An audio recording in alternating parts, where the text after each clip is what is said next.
وہ بجٹ ہو یا سیاست ہو، اس وقت مولانا نے سب سے بڑا اعلان جو کل کیا، انہوں نے کہا ہم تحریک انصاف کے ساتھ نہیں چلیں گے۔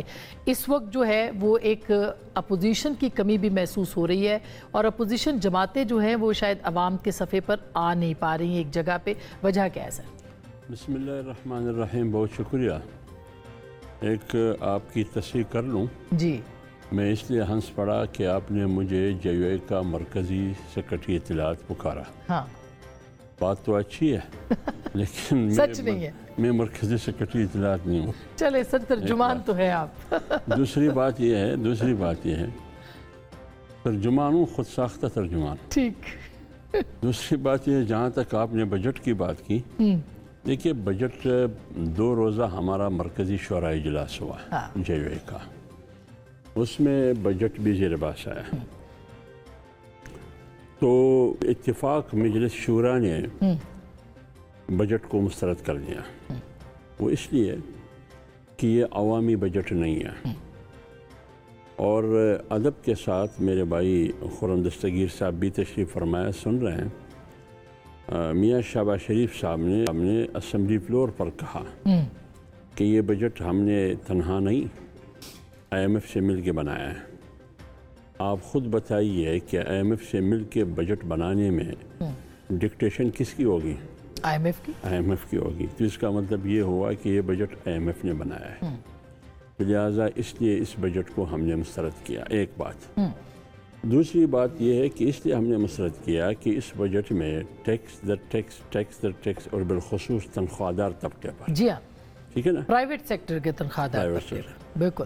تیسری بات، 2018 میں غیر ملکی قرضہ پاکستان کے پر 28,000 کروڑ روپے، اور 2000 ابھی تک پہنچ چکی ہے 67,000 ارب۔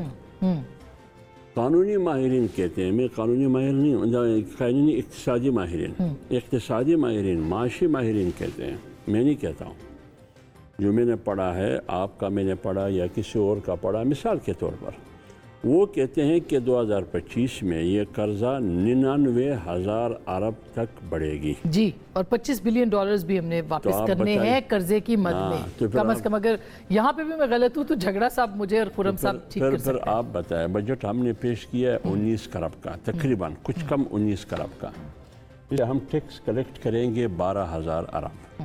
گزشتہ سال ہم 8,000 کلیکٹ نہ کر سکے تو 12 کو کیسے کلیکٹ کریں گے؟ جو IMF کا مطالبہ ہے۔ تو اس 12 یعنی 19 کروڑ ہے۔ لیکن اس کے باوجود عوام کی نمائندگی پارلیمنٹ کے اندر بھی اس طرح سے نہیں ہو رہی، اور عوام کی باہر بھی نہیں ہو رہی، کیونکہ اپوزیشن جو ہے وہ ایک صفحے پہ نہیں ہے۔ ایک بات۔ دوسری بات، معذرت کے ساتھ جمیعت علماء اسلام کے اپنے مفادات ہیں، تحریک انصاف کے اپنے مفادات ہیں۔ نہیں اس طرح نہیں۔ اچھا، کس طرح؟ ایک اور بجٹ پر کر لوں، یہ پیٹرول کی قیمت بڑھ گئی 7.5 روپے، بجلی کی یونٹ کی قیمت بڑھ گئی 5.5 روپے۔ سنا ہے کہ یہ بڑھے گی فی یونٹ 100 روپے تک جائے گی۔ ابھی کا ہم دیکھتے ہیں 5.5 روپے بجلی، 7.5 روپے پیٹرول، اور پاکستان کی ٹرانسپورٹ اور انڈسٹری کا انحصار انہی 2 چیزوں پر ہے۔ تو جب انہی 2 چیزوں پر ہے تو پھر آپ مجھے بتایا پروٹیکشن کی قیمتیں بڑھے گی یا گھٹے گی؟ مگر پہلے بھی تو تھا نا، جس حکومت کا آپ حصہ تھے اس میں بھی تھا نا، PDM گورنمنٹ میں بھی تو تھا یہ۔ اس وقت بھی ہم یہی کہتے تھے نا۔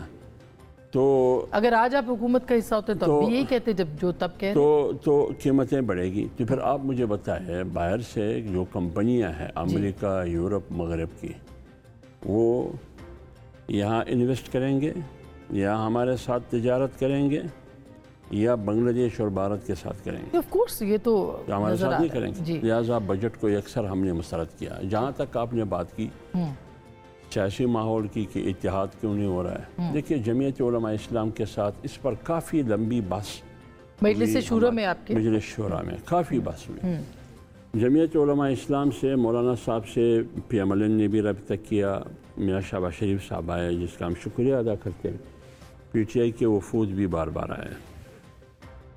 یہ سیاسی رابطے ہوتے ہیں، مذاکرات ہوتے ہیں، لیکن ہمارا موقف یہ ہے موجودہ حکومت میں وہ قوت نہیں ہے، وہ طاقت نہیں ہے، وہ دم خم نہیں ہے، جو مولانا کا لفظ ہے، وہ دم خم نہیں ہے کہ وہ جمعیت علماء اسلام کی تحفظات کا اور خدشات کا ازالہ کر سکے، نہیں کر سکتے ہیں۔ آپ نے نئے انتخابات کا تو مطالبہ لہٰذا منانے کا کس چیز، میں تو منا چکا ہوں، میں تو آپ سے علیک سلیک بھی کرتا ہوں، ملتا بھی ہوں، آپ بھی آتے ہیں، میں بھی آتا ہوں، لیکن منانے کی ڈیفینیشن نہیں، انہوں نے کہا انفرادی حیثیت میں اپنی جنگ لڑیں گے، احتجاج انفرادی یہی حیثیت ہم نے کہا۔ دوسری بات یہ ہے کہ ہمارے بھائی بیٹھے ہیں تیمور جنگڑی صاحب کہ پی ٹی آئی نے بھی بار بار رابطے کیے، ہم نے ویلکم کیا، آگے بھی اگر آتے ہیں ہم ویلکم کرتے ہیں۔ کمیٹی انہوں نے اناؤنس کی تھی، نام اناؤنس نہیں کیا تھا۔ ہم نے کہا کہ جمعیت علماء اسلام مذاکرات کے لیے تیار ہے، ٹھیک ہے، ہم پی ٹی آئی والوں کو ویلکم کہتے ہیں، لیکن یکسوئی تو دکھائے۔ اچھا، یہ جھگڑا صاحب، یہ یکسوئی آپ کی طرف سے کیوں نہیں ہے؟ کیونکہ آپ کی اپنی جماعت کے اندر اتنی تقسیم ہے، اتنے اختلافات ہیں کہ یہ یکسوئی ہو نہیں پا رہی، اور یہ اختلافات خود ہیں یا پیدا کیے گئے؟ بالکل، اس میں بہت چانس ہے کہ یہ جو چھوٹے موٹے اختلافات مطلب کچھ لوگوں کے ہیں، اس میں کچھ جینوئن ہوں گے اور یقیناً لگتا ہے کہ کیے جا رہے ہیں، تو یہ تو دونوں چیزیں ہیں۔ اور تو یہاں تک میں مانتا ہوں، کیونکہ یہ ماننے میں میرے خیال میں کوئی بری بات نہیں ہے۔ آئی تھنک جو ہمیں پارٹی کے اندر تمام جو ریپریزنٹیٹیوز ہیں، جو لیڈران ہیں، ان کو یہ دیکھنا چاہیے کہ ہمارے پاس دو بہت بڑے کازز ہیں۔ ایک ہے پاکستان کی جمہوریت کو بچانا، دوسرا ہے عمران خان صاحب کو باہر نکالنا، جس کے ساتھ ریلیٹڈ ہے rule of law, rule of the constitution. یہ بہت بڑے ہیں۔ تو آپ کی جماعت واقعی انٹرسٹڈ ہے کہ خان صاحب کو باہر نکالا جائے؟ کیوں نہیں انٹرسٹڈ؟ شاید انسانی فطرت ہے کہ بعض لوگوں کو کبھی کبھی چھوٹی چیزیں جو ہے وہ بڑے مقصد سے جو ہے وہ کبھی کبھی فوکس ان کا لوز ہو جاتا ہے، you miss the would for the trees, لیکن بڑے مقصد پہ آتے ہیں۔ میں صرف آپ کی اجازت سے، یہ ایک ڈیسیژن پبلش ہوا ہے U N working group on arbitrary detentions کا، اور میں یہی کہہ رہا ہوں کہ چونکہ یہ کرائسس شروع ہوا ہے عمران خان صاحب کی اریسٹ سے، تو اس میں آپ کو 2-3 لائن سنانا چاہتا ہوں جو ان کی کنکلوژنز ہیں۔ In light of the foregoing, the working group renders the following opinion. یعنی working group کا خیال ہے کہ the deprivation of liberty of Imran Ahmad Khan Niazi being in contravention of Articles 3, 9, 10, 19, 20 and 21 of the Universal Declaration of Human Rights and Articles 9, 10, 14, 19, 22 and 25 of the International Covenant on Civil and Political Rights is arbitrary and falls within category 1, 2, 3, and the working group requests the government of Pakistan to take the steps necessary to remedy the situation of Mr. Khan without delay. یہ پاکستان کے لیے embarrassment ہے۔ اس کی اردو ترجمہ یہ ہے کہ you N نے کہا ہے کہ عمران خان صاحب کو غلط اریسٹ کیا گیا اور ان کی ریمیڈی کی جائے، ان کو اس کا جو ہے بہتر حل نکالا جائے۔ لیکن ایک سوال جھگڑا صاحب، اب یہ یو این ہو یا یہ امریکی نمائندہ ہو، کونسل کانگریس کی جو ایوان نمائندگان، یہ سب پی ٹی آئی کے حق میں کیوں جو ہے وہ کرتے ہیں؟ ان کو فلسطین یاد نہیں آتا، ان کو کشمیر یاد نہیں آتا، یہ سب پی ٹی آئی کے حق میں کیوں بیانات دیتے ہیں اور قراردادیں نکالتے ہیں؟ میرے خیال میں ہمیں جو ہے وہ نہیں ریڈ کرنا چاہیے، جو کہ شاید نہیں۔ اگین ان کے سمپل جواب ہیں۔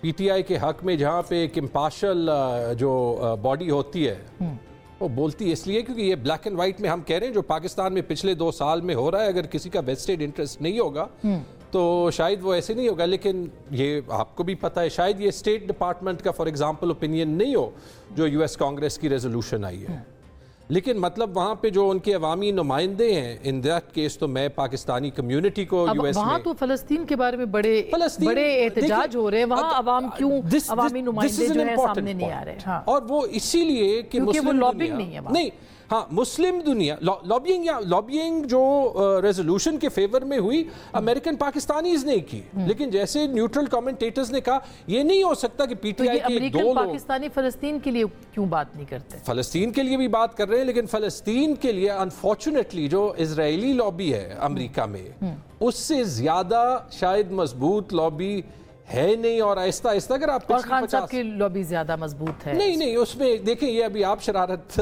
کر رہی ہیں تھوڑا سا، میں تو سوال پوچھ رہی ہوں سر، کیونکہ اب آپ دیکھیں جہاں پہ وہ دیتے ہیں، جہاں پہ پاکستانی کمیونٹی کا وہ ہوتا ہے، ابھی یو کے میں بھی الیکشن ہے، آج میں پڑھ رہا تھا کہ یوکے میں جو لیبر پارٹی ہے جس کو پاکستانی برٹش زیادہ ووٹ دیتے ہیں ٹپکلی، ان میں کم ترین وہ بھی سارے عمران خان کے سپورٹرز ہوں گے. نہیں اوورسیز تو بہت سارے زیادہ تر ان کے ان میں تقریباً لیبر کی بھی آپ کے سپورٹر زیادہ ہیں، لیبر ووٹر بھی. چلیں یہ الیکشن کمیشن کو بھی بتا دیں، لیبر پارٹی کی سپورٹ آدھی ہوئی ہے پاکستانیز میں. کیوں؟ فلسطین کی وجہ سے.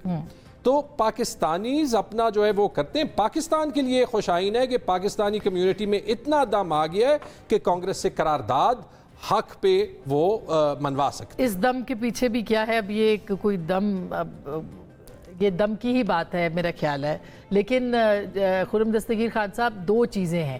یہ یو این کی آربیٹری کونسل کی بات ہو یا یہ کسی اور کی بات ہو یا یہ لابنگ کی بات کی، حکومت کم از کم جو ہے وہ اس معاملے میں ناکام نظر آتی ہے. ایک اور دوسرا، یہ جس قسم کا بجٹ آپ کی حکومت نے دیا ہے، میں آپ کو گورنمنٹ کی طرف سے ہی رسپونڈ کرنے کو کہوں گی کہ آپ کو لگتا ہے کہ عوام کے اندر آپ کی پذیرائی ہوگی اس بجٹ سے یا اور زیادہ لاوا جو ہے وہ پھٹے گا آپ کے خلاف؟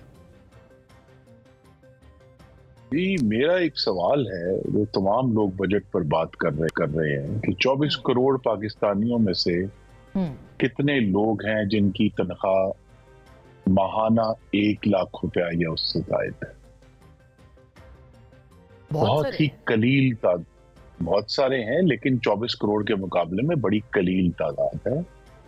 اور یہ وہ لوگ ہیں جن کو مڈل کلاس ہم کہہ رہے ہیں اور جن کے پاس جو اوپینین اپنا ایکسپریس کر سکتے ہیں. تو اگر یہ 1 لاکھ روپیہ ماہانہ لینے والے کا جو ٹیکس ہے جو 1250 روپے تھا، اس میں 1250 روپے کا اضافہ کیا گیا ہے، وہ 2500 ہو گیا ہے.